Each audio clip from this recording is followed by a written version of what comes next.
ஓம் ஸ்ரீ மகாகணாதிபதயே நமோ நமः.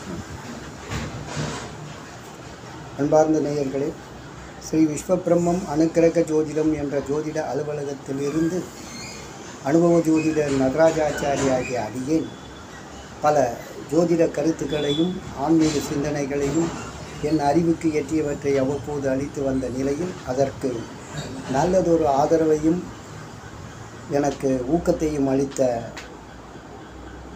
நிறைய பேர் இருக்காங்க.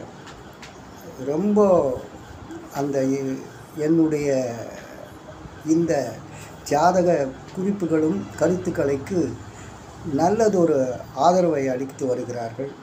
அவர்களுக்கு என் மனமார்ந்த நன்றி. இப்படி நீங்கள் ஏதாவது கேள்வி கேட்டுகிட்டே இருந்தால் தான் எனக்கும் அந்த ஜோதிடத்திலே ஒரு இருக்கின்ற அந்த ஆர்வமும் ஊக்கமும் அதிகரிக்கிறது. ஆகவே நீங்கள் இதுபோல நல்ல விளக்கங்களையும் சில சந்தேகங்களையும் என்னிடத்திலே கேளுங்கள்.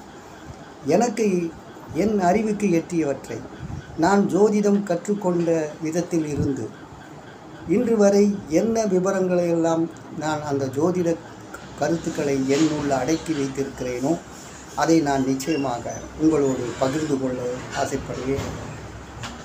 அது மட்டுமல்லாது உங்களுடைய சந்தேகங்களுக்கும் நான் சரியான விடையை தருவேன் என்ற நம்பிக்கையோடு தான் நான் ஜோதிட விவரங்களை அளிக்கிறேன் என்று நினைக்கிறேன். சரி, இப்போது பல ஜோதிட கருத்துக்கள் அவ்வப்போது அளித்து வந்த நிலையில் ராகு கேது தோஷம் பற்றி நான் இதற்கு முன் அந்த ராகு கேது தோஷ நிவர்த்தியை பற்றி நான் 3 பகுதியாக வெளியிட்டிருந்தேன். அதற்கும் எனக்கு நல்ல வரவேற்பு. அதன்படி அந்த ராகு கேது தோஷ பரிகாரத்தை நீங்கள் அருகில் உள்ள சிவன் கோயில்களிலோ அல்லது அம்மன் கோயில்களிலோ முருகன் கோயில்களிலோ ஏன் இப்போது விநாயகர் கோயில்களில் கூட அந்த நாக பிரதிஷ்டை செய்யப்பட்டு இருக்கும் மரம் இருக்கும். அந்த மரத்தின் அடியிலே இந்த நாக பிரதிஷ்டை செய்யப்பட்டு அந்த நாகதோஷம் உள்ளவர்கள் அந்த தோஷ நிவர்த்தியை அங்கு சென்று செய்வார்கள். அதன்படி ராகு கேது தோஷ நிவர்த்தியை நான் எப்படி செய்ய வேண்டும், உங்கள் அருகிலேயே உள்ள ஆலயங்களில் நீங்கள் சென்று செய்து வாருங்கள். உங்களது ராகு கேது தோஷம், அதாவது நாகதோஷம் விலகிவிடும்.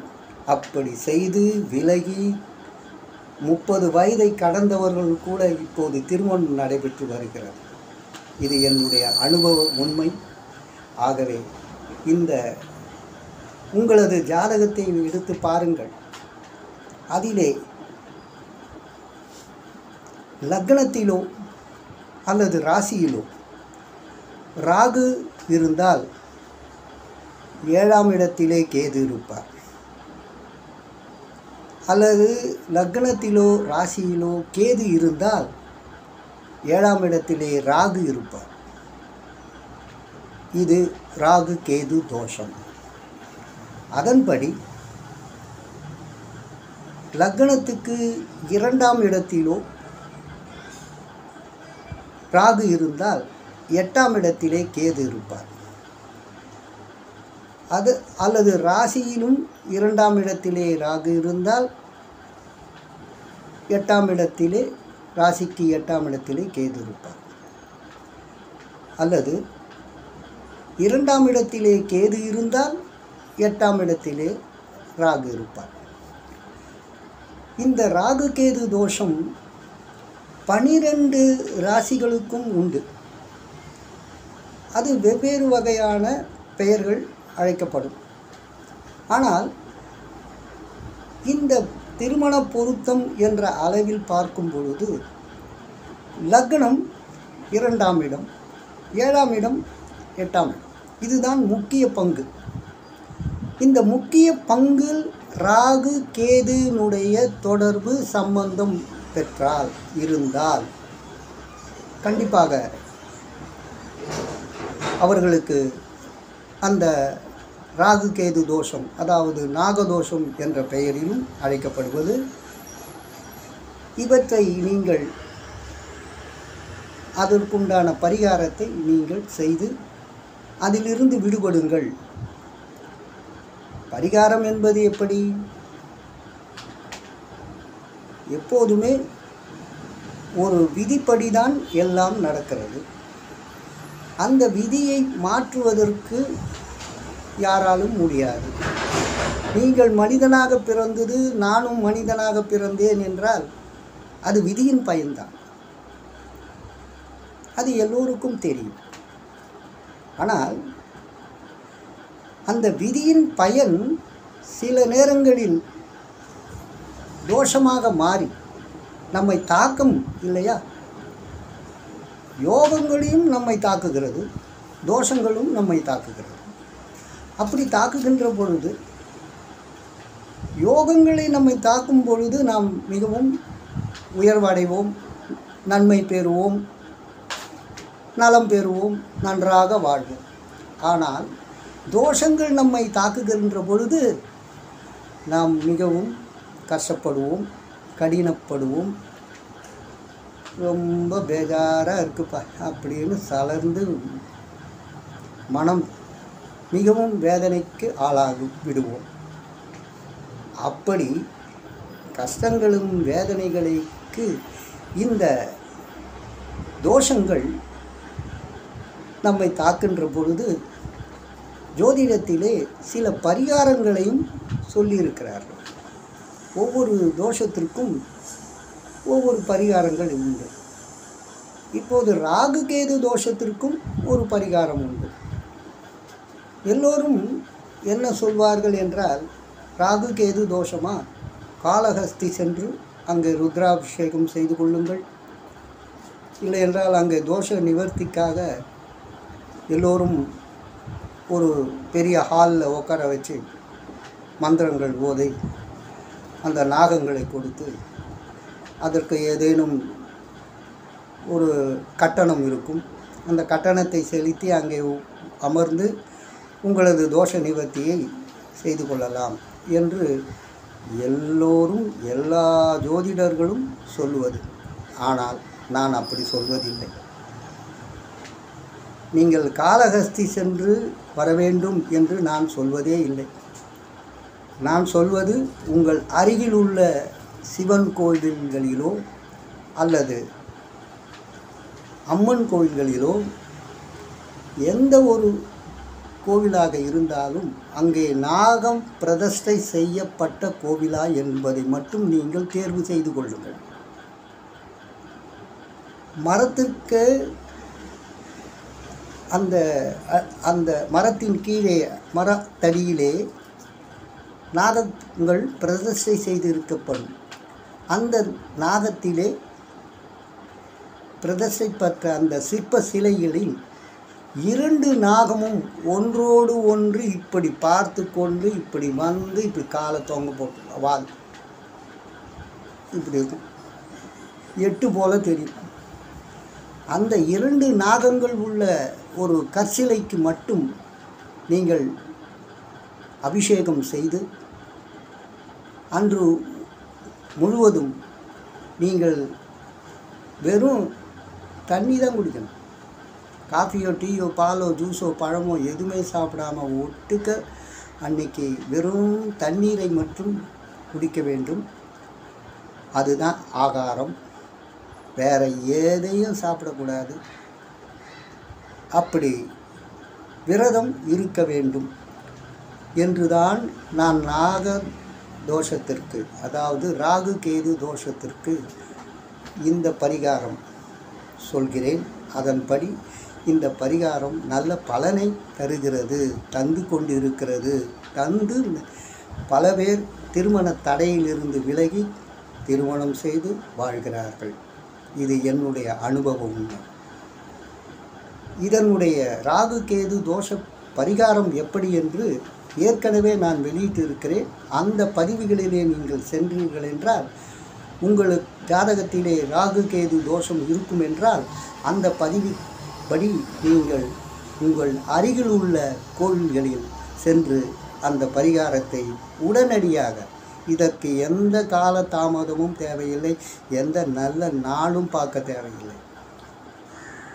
செவ்வாய்க்கிழமை, வியாழக்கிழமை அல்லது ஞாயிற்றுக்கிழமை ஏதேனும் ஒரு நாளில் மட்டுமே இந்த பரிகாரத்தை நீங்கள் செய்யுங்கள். அந்த பதிவில் நான் குறிப்பிட்டபடி செய்யுங்கள். நிச்சயமாக உங்களுடைய ராகு கேது தோஷ நிவர்த்தி நன்றாக அந்த பரிகாரம் நிவர்த்தியாகும். அந்த பரிகாரத்தின் மூலம் நிவர்த்தியாகும். நீங்கள் நிச்சயமாக அந்த தோஷத்திலிருந்து விடுபட்டு நீங்கள் வாழ்வதையும் அந்த பிரச்சனைகள் உங்களை விட்டு விலகுவதையும் நீங்கள் அனுபவபூர்வமாக உணர்வீர்கள். சரி, இப்போது நான் இந்த பதிவை கொண்டு வருவதற்கு முன் கால சர்பதோஷம் என்ற ஒன்று இருக்கிறது. இதுவும் ராகு கேதுகளால் உண்டாவது தான். கால சர்பதோஷம் என்றால் என்ன? ராகு கேது என்ற 2 கிரகங்களுக்குள்ளாக ராசியோ லக்னம் மற்றும் 7 கிரகங்கள் இவை அனைத்தும் உள்ளடங்கிவிட்டால் பார்த்திங்கன்னா, ராகுலேருந்து தொடங்கி கேதுவோ இல்லை கேதுலேருந்து தொடங்கி ராகு பார்த்திங்கன்னா எல்லா கிரகமும் அது உள்ளே அடங்கிடும், லக்னமும் அது உள்ளே இருக்கும், ராசியும் அங்கே தான் இருக்கும். அப்படி அடங்கிவிட்டால் அதுதான் கால சர்பதோஷம். ராகு கேது தோஷம்தான் கால சர்பதோஷம். ஏன் இந்த கால சர்பதோஷம் என்று வந்தது என்றால், இது சிறிது காலத்திற்கு என்பதை குறிப்பதற்காகத்தான். காலம் கொஞ்ச காலம், ஒரு அப்ராக்சிமேட்டாக பார்த்து போனீங்கன்னா 30லேருந்து 33 வயசு வரைக்கும் கஷ்டம். அந்த 33 வயசுக்குள்ளார, அதாவது 30லிருந்து 33 வரை இவர்களால் ஒன்றும் செய்ய முடியாது. எது செய்தாலும் சரி வராது, திருப்தி இருக்காது. கல்யாண தடை மிகவும் அதிகமாக கொடுக்கும். இது ஒரு சிரமமான ஒரு பிரச்சனை தான். இதை எப்படி சமாளிப்பது என்ற ஒன்றும் முடியலையே, என்ன தான் பண்ணுறது, ஏன் இப்படி ஆகுது அப்படின்னு உங்களுக்குள்ளே ஒரு குழப்பம் வந்துடும். முக்கியமாக 25 வயசை தாண்டிட்டு கண்டிப்பாக அது இழுத்துட்டு போகும். 25 வயசுக்கு மேலே தான் நீங்கள் ஸ்டாண்ட் ஆகுவீங்க.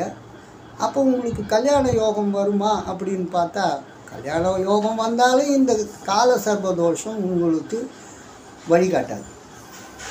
உடனே உங்களை திசை திருப்பி ஏதோ ஒரு வகையில் அதை கெடுத்து தடையை உண்டு பண்ணி, இப்போ நடக்காதுப்பா அப்படின்னு நீங்களே மனசுக்குள்ள ஒரு ஆதங்கத்தை ஏற்படுத்தி கொள்ள வேண்டிய சூழ்நிலையை உருவாக்கிவிடும். காலசர்பதோஷம் இப்படிப்பட்ட பலனை தருகிறது. இந்த திருமண தடையை முக்கியமாக இந்த காலசர்பதோஷம் கொடுக்கிறது என்பது உண்மைதான். ஆனாலும் இதிலே இந்த 7 கிரகங்கள் இந்த ராசிக்கும் லக்னம் மற்றும் 7 கிரகங்கள் இவை அனைத்தும் ராகுக்கும் கேதுக்கும் உள்ளாரவே அடங்கி விடுகிறது. அது உள்ளே அடங்கி போச்சுன்னா அடுத்த ஒரு 5-6 பிளேஸு, அதாவது ராசிகள் பார்த்திங்கன்னா ஒரு கிரகமும் இருக்காது. இப்படி என்னாச்சு, எல்லாரையும் உள்ளே போட்டு ஒரு ரூமில் போட்டு கதவு சாத்திட்டா எப்படி இருக்கும்? அந்த மாதிரி தான் எல்லா கிரகத்தையும் கூட்டு உள்ளே போட்டு கதவு சாத்தி முடிஞ்சு போச்சு. ராகு கேதும் வெளியில் உக்காந்துருவாங்க. காவலுக்கு. அப்படி இருந்தால் எப்படி இருக்கும்? இங்கே யோசிச்சு பாருங்களேன். அது போல தான் யாரும் வெளியே வர முடியாது. ஆனால் ராகுக்கு எதுவும் வழி விட மாட்டார். அவர் தான் போட்டு கேட் போட்டு பூட் போட்டு 2 பேரும் காவலுக்கு வந்து நிற்கிறாரு. அப்படின்ற மாதிரி ஒரு சூழ்நிலையை உருவாக்கி உங்களை மிகவும் சிரமத்துக்கு ஆளாக்கும். இந்த கால சர்ப தோஷம் உள்ளவர்கள் நிச்சயமாக ராகுகேது தோஷ நிவர்த்தி போலவே நீங்கள் இந்த அருகில் உள்ள சிவன் கோயிலிலோ அம்மன் கோயில்களிலோ சென்று அந்த ராகுகேது தோஷ நிவர்த்தியை நான் கூறியபடி செய்து பாருங்கள். நிச்சயமாக உங்களுக்கு திருமண தடை விலகிவிடும். இது நிச்சயமான பலன். வேறு எங்கேயும் போகலாம். உங்கள் வீட்டுக்கு பக்கத்தில் இருக்கிற சிவன் கோயில், அம்மன் கோயில், வேறு எந்த முருகன் கோயில், எந்த மாதிரி கோயில் இருந்தாலும் அங்கே நாக பிரதிஷ்டை செய்திருக்கிறதா, 2 நாகம் உள்ள ஒரு கற்சிலை அங்கே இருக்கிறதா, அந்த கற்சிலைக்கு நீங்கள் செய்ய வேண்டியது அபிஷேகம், ஆராதனை, பூஜை. இதை செய்து பாருங்கள்.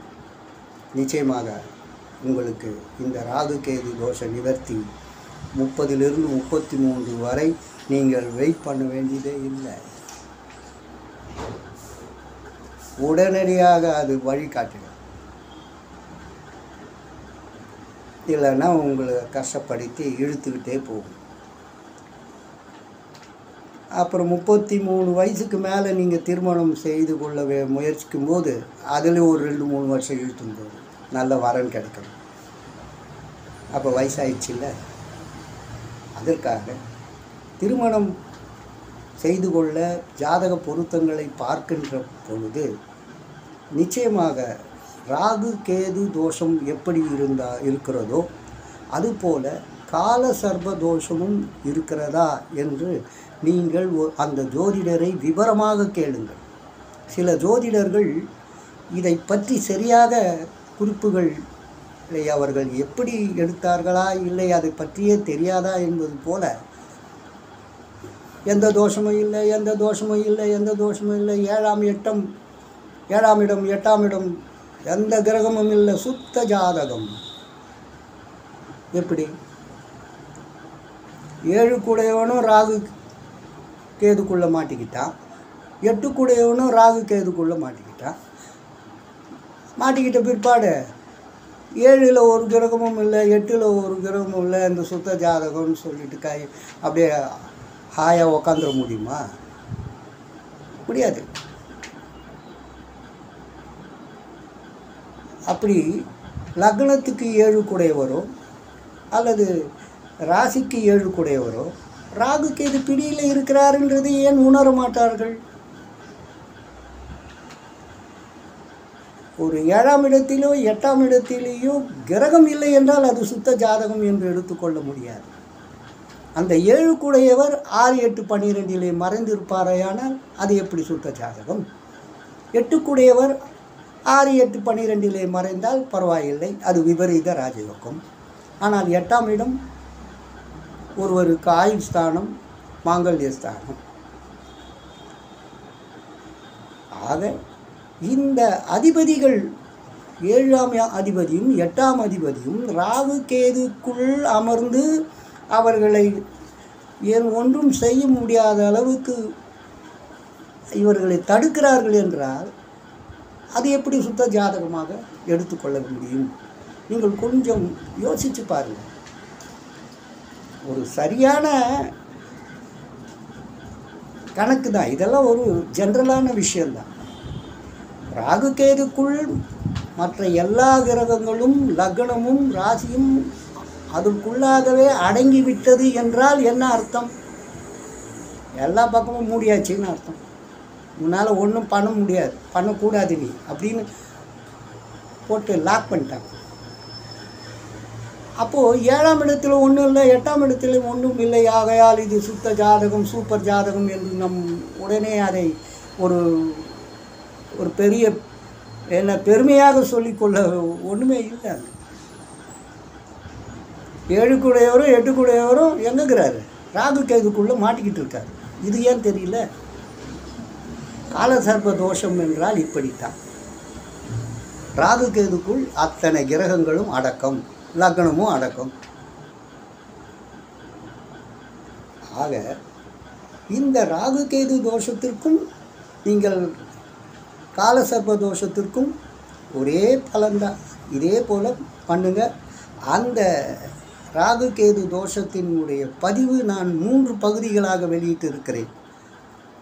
அதாவது யூடியூப்பில் விஸ்வபிரம்மம் ஜோதிடம் என்ற பெயரில் இந்த யூடியூபில் இருக்கும்.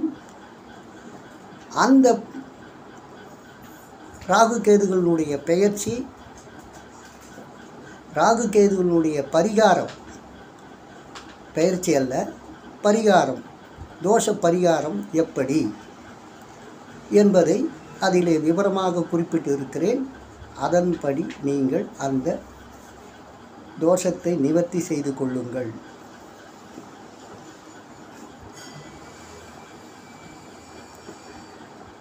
ராகு கேது தோஷம், காலசர்ப்ப தோஷம் இரண்டுக்கும் பெரிய ஒரு வித்தியாசம் இல்லை. ராகு கேது தோஷம் என்றால் அது சரியாக தெரிந்துவிடும். ராகு 1 லக்னத்திலேயோ அல்லது 2 இருந்தால் கேது 7 8 இருப்பார். அதே போல் லக்னத்திலே கேது 2 கேது இருந்தால் 7 8 ராகு இருப்பார். அது அப்படியே சும்மா அப்படியே ஒரு டார்ச் லைட் அடிச்சா எப்படி ஸ்ட்ரைட்டாக போகுது, அது மாதிரி 1க்கு 7, 2ஆம் இடத்துக்கு 7ஆம் இடம் 8, அவ்வளோதான் முடிஞ்சிச்சு. ஆனால் காலசர்ப்ப தோஷம் அப்படி தெரியாது. காலசர்ப்ப தோஷம் எப்படி இருக்கிறது? லக்னத்துக்கும் உள்ளே போயிடுச்சு, அது ராசியும் உள்ளே போயிடுச்சு. இருக்கின்ற 7 கிரகன்ற எல்லாமே ராகு கேது 8 9வது கிரகம், 9 கிரகம் மொத்தம். அந்த 9 கிரகத்தில் ராகு கேது 2 பேரும் சேர்ந்து இந்த 7 கிரகத்தை பிடிச்சி கூட அந்த லக்னத்தையும் கட்டி போட்டு நீ என்ன பண்ணுறன்னு நான் பார்க்குறேன் அப்படின்னு சொல்லி ரொம்ப சாமர்த்தியமாக ஒரு காலத்து வரை நீ உன்னை ஒன்றும் பண்ண முடியாது. நீ எது பண்ணாலும் தடங்கள். நீ ஒரு ஸ்டெப்பு எடுத்து வச்சின்னா முதல் அடி வைக்கிற ஸ்டெப்பை அடி வாங்கிடும். 2ஆவது ஸ்டெப்பு நீ வைக்கவே மாட்டேன். வைக்கிறதுக்கு உனக்கு வலு இருக்காது. ஐயோ அப்போவே எனக்கு ரொம்ப கஷ்டமாயிடுச்சு அந்த வேலை செஞ்சது, இன்னொரு வாட்டி அதை நான் செய்ய மாட்டேன்ப்பா, நான் அந்த பக்கமே போக மாட்டேன்ப்பா, ஐயோ எனக்கு இவ்வளோ செலவாகிடுது, இன்னொரு வாட்டி அவ்வளோ செலவு என்னால் தாங்க முடியாது, இது இப்படி இருந்தால் நான் எப்படி, இது மாதிரி நிறைய இருக்கும். இந்த காலசர்ப்ப தோஷம் உள்ள ஒரு பெண்ணுக்கும் அல்லது காலசர்ப்ப தோஷம் உள்ள ஒரு ஆணுக்கு நீங்கள் ராகு கேது தோஷம் உள்ள ஒரு பெண்ணையோ, பெண்ணுக்கு ஆணையோ, ஆணுக்கு பெண்ணையோ நீங்கள் மனம் முடித்தால்தான் அவர்கள் இல்லற வாழ்க்கை சரியாக அமையும்.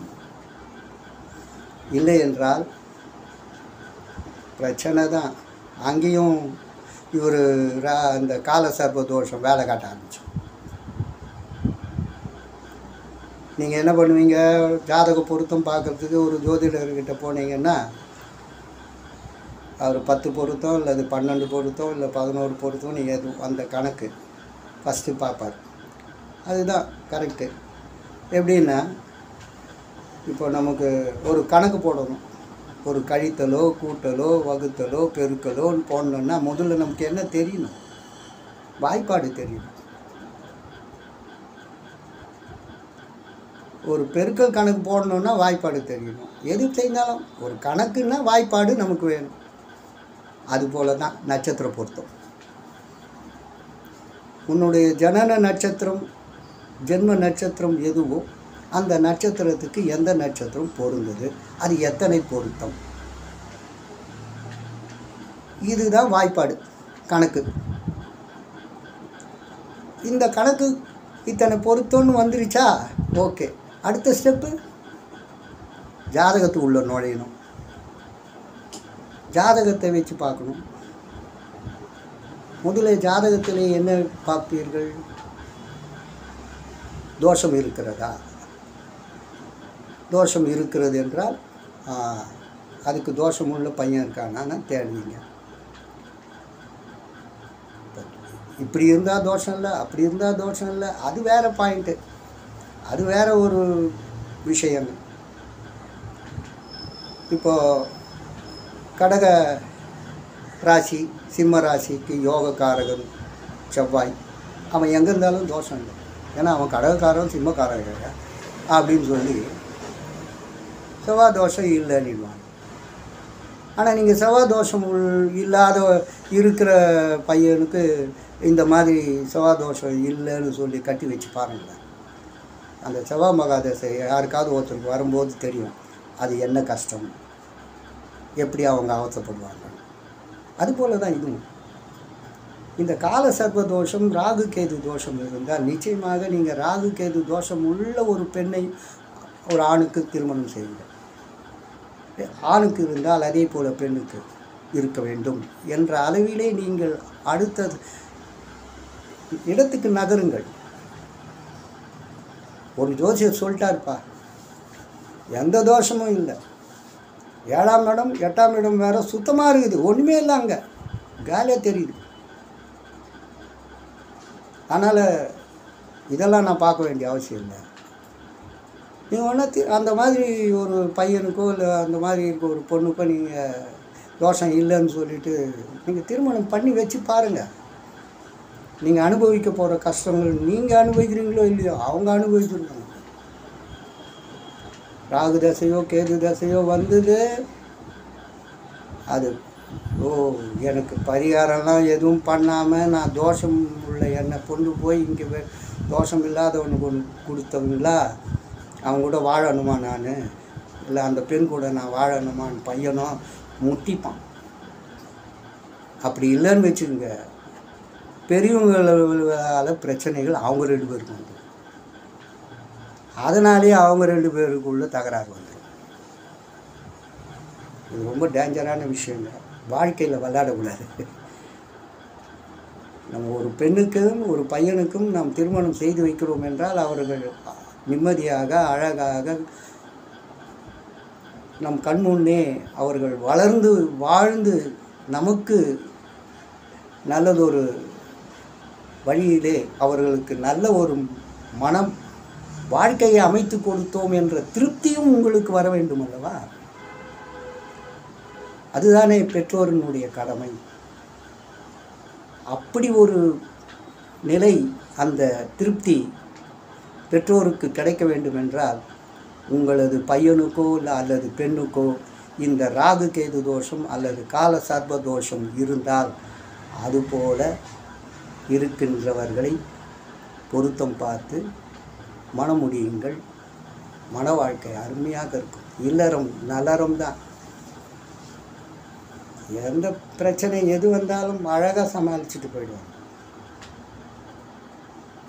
பரிகாரத்தை செய்துவிட்டு திருமணம் செய்யுங்கள். அங்கேயும் ஒரு விஷயம் இருக்குது.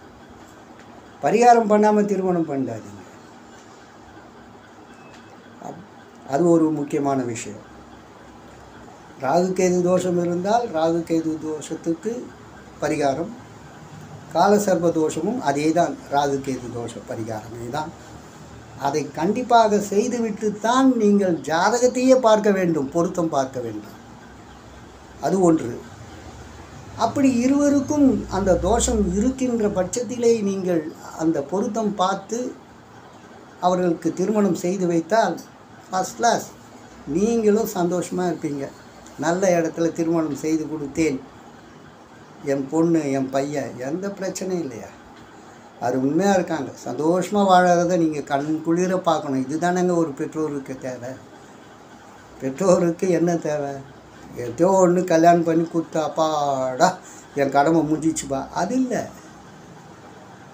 அது ஒரு விதத்திலே அது காலகாலத்திலே கல்யாணம் செய்து கொடுக்க வேண்டும் என்பது தான் முக்கியமானது, பெற்றோர்களுடைய கடமை.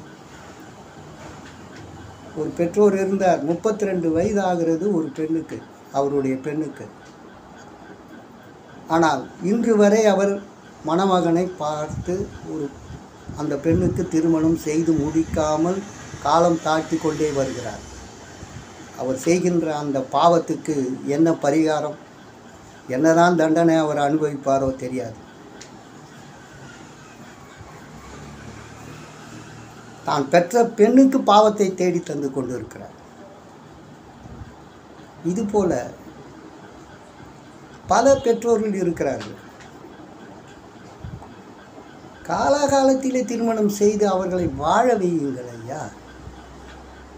உங்களுக்கு மகனாகவோ மகளாகவோ பிறந்தது அவருடைய தவறல்ல என்பதை நீங்கள் உணருங்கள். காலாகாலத்திலே கல்யாணம் என்றால் ஒரு பெண்ணுக்கு 23 வயதுக்குள் திருமணத்தை செய்து முடியுங்கள். 27, 28 வயசுக்குள்ள பையனுக்கு திருமணத்தை செஞ்சு வச்சிடுங்க. அதுதான் பெற்றோர்களுடைய முதற் கடமை. அந்த விஷயத்தில் நீங்கள் பொறுப்போடு நடந்துக்கிட்டீங்கன்னா நீங்கள் தான் பெரிய ஆள். பெருசாக நீங்கள் ஒன்றும் மாடி மாளிகை காரு பங்களா லட்சமாக பணம் இது சேர்த்துட்டா போதும் இல்லை. அதில் ஒன்றும் பிரயோஜனம் இல்லை. பெற்ற பிள்ளைகளை சரியாக வளர்த்து ஆளாக்கி அவர்களுக்கு நல்ல வகையிலே பொருத்தம் பார்த்து திருமணத்தை செய்து வைத்து காலாகாலத்திலே திருமணத்தை செய்து வைத்து நீங்கள் சந்தோஷமாக அவர்கள் வாழ்வதை பார்ப்பதில்தான் உங்களுக்கும் புண்ணியம். இல்லை என்றால் நீங்கள் பாவத்தை செய்கிறீர்கள் என்று தான் அர்த்தம். ஆக இந்த கால சர்ப தோஷம் என்றால் இப்போது உங்களுக்கு புரிந்திருக்கிறதா? எல்லா கிரகங்களும் அந்த 2 கிரகங்களுக்குள்ளார அடக்கம், லக்னம் உள்பட. அப்படி இருந்தால் நிச்சயமாக அது கால சர்பதோஷம். இதற்கு நிறைய ஆதாரங்கள் இருக்கின்றது. நீங்கள் எந்த ஒரு ஜோதிடரையோ அல்லது எந்த ஒரு ஜோதிட புத்தகங்களை நீங்கள் எடுத்து இந்த கால சர்ப தோஷத்தை பற்றி கேட்டு பாருங்கள், இல்லது படித்து பாருங்கள். நிச்சயமாக என்னவென்று உங்களுக்கு புரியும். ஆகவே கால சர்ப தோஷம் உள்ள ஒரு ஜாதகரை அதே போல கால சர்ப தோஷம் கிடைப்பது அரிது. ஆனால் ராகு கேது தோஷமாவது அந்த பையனுக்கோ பெண்ணுக்கு இருந்தாலும் கால சர்ப தோஷ ஜாதகம் ஒத்துப்போகும். ஆகவே நீங்கள் இதை எனக்கு இல்லைன்னு ஒரு ஜோசியர் சொல்கிறாரு, அதனால் நீங்கள் என்ன இப்படி சொல்கிறீங்க, அவர் 30 வருஷமாக ஜோசியம் பார்க்குறாருங்க, அவரே சொல்லிட்டாரு அப்படின்னு நீங்கள் அப்படி போயிடாதீங்க. ஒருத்தர் அப்படி தான் என்ன கேட்குறாரு, நீங்கள் கால சர்ப தோஷத்தை பற்றி சொல்கிறீங்களே, நீங்கள் எத்தனை வருஷமாக ஜோசியம் பார்க்குறீங்க அப்படின்னு என்னை கேட்டார். நான் சொன்னேன் 10-15 வருஷத்துக்கு முன்னிலேருந்து பார்த்துட்ருக்கேன் அப்படின்னு. நான் 30 வருஷமாக ஜோசியம் பார்க்குறேன், அவரே இல்லைன்னு சொல்லிட்டாரு, நீங்கள் என்ன இதை பாரு இப்படி சொல்கிறீங்களே, உங்கள்கிட்ட ஆதாரம் இருக்கா? அப்படி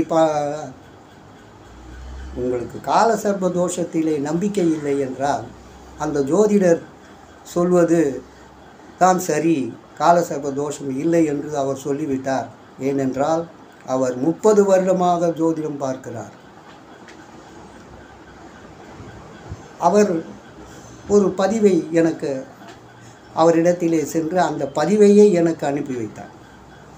அந்த பதிவிலே கூட அவர் என்ன சொல்கிறார் என்று பார்த்தால், அந்த திருமண பொருத்தத்துக்கு எத்தனை பொருத்தங்கள் இருக்கோ அந்த பொருத்தத்திற்கான விளக்கங்களை கொடுக்கிறார். காலசர்ப தோஷம் என்று எந்த தோஷமும், அதாவது காலசர்ப தோஷம் என்று குறிப்பிட்டு சொல்லவும் அவருக்கு புரியவில்லை. அவர் எந்த தோஷமும் இல்லாத ஒரு ஜாதகங்க இது, 7-8 சுத்தமாக இருக்குது, அங்கேயும் எந்த கிரகமும் இல்லை. இந்த அப்படின்னா என்னப்பா, பொண்ணுக்கு 25 வயசு ஆகுது, இன்னும் கல்யாணம் ஏன் ஆகலைன்னு இவங்க பெற்றோர் கேட்குறாங்கன்னு வச்சுக்கோங்களேன். அவர் உடனே பார்க்குறாரு 7ஆம் இடத்துக்கு உண்டான நீச்சம், அதுதான் தாமதம்.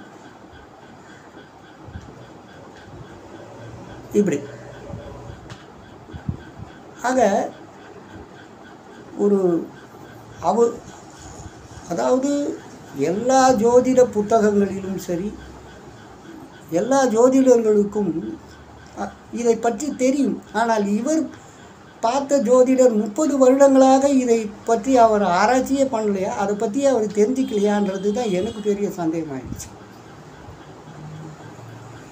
அவர் வெளியிட்டிருந்த அந்த ஆடியோவில் அவர் அந்த கால சர்ப்ப தோஷத்தை பற்றி சொல்லுங்கள் என்று இவரும் கேட்கவில்லை, அவரும் அதை பற்றி சொல்லவில்லை. அவர் ஏதோ ஒரு ஜாதக பொருத்தத்தை வைத்து இப்படியெல்லாம் இருக்கிறது, அந்த ஒவ்வொரு தினப்பொருத்தம் என்றால் என்ன, கணப்பொருத்தம் என்றால் என்ன என்று 10 பொருத்தத்துக்கு உண்டான விளக்கங்களை கொடுத்து கொண்டு இருக்கிறார். நான் கூறியது கால சர்ப்ப தோஷம் என்றது ஜாதகத்திலே இருக்கிறது, எல்லா கிரகங்களும் அதனுள் அடங்கிவிட்டதனால் இது அப்படிப்பட்ட ஒரு தோஷத்தை கொடுக்கிறது. இது ராகு கேது இருக்கின்ற இடத்திலிருந்து மற்ற கிரகங்கள் அடங்கி விடுகின்றது, லக்னம் உள்பட என்று கூறுவதை அவர் ஏற்கவில்லை. ஏனென்றால் அவர் கூறிய அந்த ஜோதிடரை கூறியது தான் சரியானது. அவர் தோஷத்தை பற்றி சொல்கிறதுக்கு ஆய் வரல, இவரும் கேட்கல. இப்போ நான் இந்த வீடியோவை அவருக்கு அனுப்ப தான் போகிறேன். அப்போது இந்த வீடியோவை அந்த ஜோதிடருக்கு காண்பித்து அதிலே அவர் ராகு கேது தோஷம் இருக்கிறது என்று நான் கூறுவதற்கு அது எப்படி ராகு கேதுக்குள் அவரது பெண் ஜாதகம் அடங்கி இருக்கிறது என்று நான் கூறுவதை அவர் இடத்திலே இவர் செல்ல வேண்டும் என்பதற்காக நான் கூறுகிறேன். கண்டிப்பாக இந்த வீடியோவை அவர் பார்த்தால், இந்த பதிவை அவர் பார்த்தால் அவருக்கு போட்டு காட்டணும். 30 வருட அனுபவத்தில் கால சர்ப்ப தோஷத்தையே அவர் தெரியவில்லை என்று கூறுவது எந்த வகையிலே அது நியாயம் என்றே எனக்கு புரியும். ஆக இப்போது நான் அந்த பெற்றோருக்கு கூறுவது என்னவென்றால், உங்களுக்கு இருக்கின்ற கால சர்ப்ப தோஷத்தை தயவு செய்து அதே ஜோதிடரிடத்திலே கால சர்ப்ப தோஷம் என்று கூறுகிறார்கள், அதற்கு பல ஆதாரங்களையும் நான் வைத்திருக்கிறேன், அதையும் அந்த பெற்றோருக்கு அனுப்புகிறேன், பாருங்கள். ஆகவே எப்போதும் வாழ்க்கையோடு விளையாடுவது அவ்வளவு நல்லதல்ல, அது பாவத்தை தேடிக்கொள்ளும்.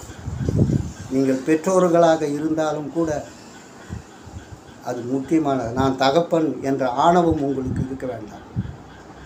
தகப்பன் என்பது அந்த குழந்தை பிறந்ததுனால தான், இல்லைன்னா நீங்கள் ஒன்றும் இல்லை. அது ஒரு ப்ரொமோஷன், அது ஒரு ஜஸ்ட்டு. அதனால் நான் தகப்பன்றனால நான் சொல்கிறது தான் எல்லோரும் கேட்கணும் அப்படின்றது இல்லை. அதுபோல தான் 30 வருட அனுபவம் இருக்கின்ற ஒரு ஜோதிடருக்கு காலசர்ப்ப தோஷமே எப்படி என்று தெரியாமல் அது இல்லை என்று கூறுவதால் அந்த பெண்ணினுடைய ஜாதகத்துக்கு எவ்வளவு பெரிய குற்றத்தை அவர் செய்கிறார் என்பது நினைக்கும் போது எனக்கு மிகவும் வருத்தமாக இருக்கிறது. ஏனால் நானும் பெண் பிள்ளைகளை பெற்றவன். ஆகவே எனக்கு ஏன் இதை கூறுகிறேன் என்றால், பெண் பிள்ளைகளை நீங்கள் காலாகாலத்திலே திருமணம் செய்து அவர்கள் வாழ்வதை பார்த்து நிம்மதியாக நீங்கள் சாக வேண்டும். அதுதான் உங்களுக்கு பெரிய புண்ணியம். உங்களுக்கும் அது ஒரு பெரிய மதிப்பு, மரியாதை எல்லாமே இருக்கும். உங்களால் எல்லோரும் மதிக்கக்கூடிய அளவிலே உங்களை வாழ வைக்கும். வாழ்க்கைன்னா என்னங்க, டெய்லி தூங்குகிறோம், காலையில் எழுந்துக்கிறோம், திருப்பி நைட்டு தூங்க போகிறோம், காலையில் எழுந்து போகிறோம். இடைப்பட்ட இடத்துல என்னென்ன பண்ணணும், எது எது பண்ணணும்னு நமக்கு ஒரு லிஸ்ட்டு காலையிலே ஆண்டவன் நமக்கு கொடுத்துடுறார். Prewritten cannot be rewritten. Pre-written cannot be rewritten. ஏற்கனவே தீர்மானிக்கப்பட்டது தான். அந்த தீர்மானிக்கப்பட்டது எப்போ, எப்படி, எங்கே, யார், எங்கே, எப்படி, இப்படி தான் போயிட்டுருக்கு காலம். காலத்தை நீங்கள் கடக்க வேண்டும்.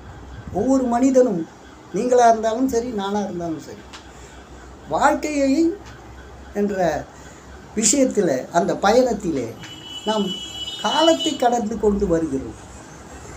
போன காலம் திரும்பி வராது, அது உங்களுக்கும் தெரியும்.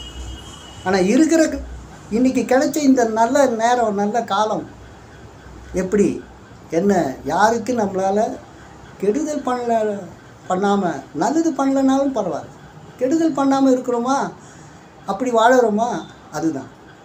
கால சர்ப தோஷம் உள்ள ஒரு பெண்ணுக்கு நான் இல்லை என்று கூறுகின்ற ஒரு ஜோதிடரின் பேச்சை கேட்டு அந்த பெண்ணுக்கு அவர் தோஷம் இல்லாத ஒரு பையனுக்கு திருமணம் செய்து வைத்து அவர் ஏன் பாவத்தை தேடிக்கொள்ள வேண்டும் என்பதனுடைய ஒரு ஆதங்கம்தான் எனக்கு இந்த பதிவினுடைய நோக்கம். ஆக உங்களுடைய ஜாதகத்திலே ராகு கேது தோஷம் அல்லது கால சர்ப தோஷம் இருந்தால் நீங்கள் அந்த தோஷ பரிகாரத்தை, அது நாகதோஷம் என்றும் கூறுவார்கள், அந்த பரிகாரத்தை நீங்கள் செய்துவிட்டு அதன் பிறகே நீங்கள் ஜாதக பொருத்தத்தை பாருங்கள். நிச்சயமாக நல்ல ஜாதகங்கள் உங்கள் முன்னால் வந்து நிற்கும். இல்லை என்றால் பிரச்சனை உள்ள ஜாதகங்களாக வந்து உங்களை கொஞ்சம் அசைச்சு பார்க்கும். இது என்னுடைய அனுபவ உண்மை. ஆகவே ராகு கேது தோஷம், கால சர்ப தோஷம் என்ற இரண்டும் கன்ஃபியூஸ் பண்ணிக்க வேண்டியதில்லை, ரெண்டும் ஒரே மாதிரி. கால சர்ப தோஷம் என்றால் எல்லா கிரகமும், அத்தனை கிரகங்களும் அதனுள் அடக்கம். அதுவும் ராகு கேது தோஷம் போலத்தான். ராகு கேது தோஷம் அது வெளிச்சமாக தெரியும், கிளியராக இருக்கும். இது இப்படி சுற்றி வலிச்சு மூக்க தொடுற கதை, புரிததா? அதன் பிரகாரம் எனது ராகு கேது தோஷ நிவர்த்தி விஸ்வபிரம்மம் ஜோதிடம் என்ற யூடியூப் சேனலில் சென்று அதை போட்டு பாருங்கள், தெரிந்து கொள்ளுங்கள். அதன்படி உங்களுடைய ஜாதகத்திலே ராகு கேது தோஷம் அல்லது கால சர்ப தோஷம் இருக்குமேயானால் அந்த பரிகாரத்தை நீங்கள் அருகில் உள்ள ஒரு கோவில்களிலே செய்து உங்களுடைய பிரச்சனைகள் இருந்து அந்த தோஷத்தை பரிகாரம் செய்து அதிலிருந்து வெளிவாருங்கள். நன்றாக உங்களுக்கு நல்ல வகையிலே திருமணம் நடைபெறும். எந்த ஒரு தடையும், திருமணம் ஆகியிருந்தாலும் கூட இதுவரை செய்யாமல் இருந்திருந்தால் இப்போதே இந்த பதிவை நீங்கள் பார்த்து உடனடியாக உங்கள் ஜாதகத்தில் ராகு கேது தோஷம் இருந்தால் நிச்சயமாக இப்போதே நீங்கள் சென்று கோயில்களிலே செய்து அதிலிருந்து விடுபடுங்கள். நன்றி, நமஸ்காரம்.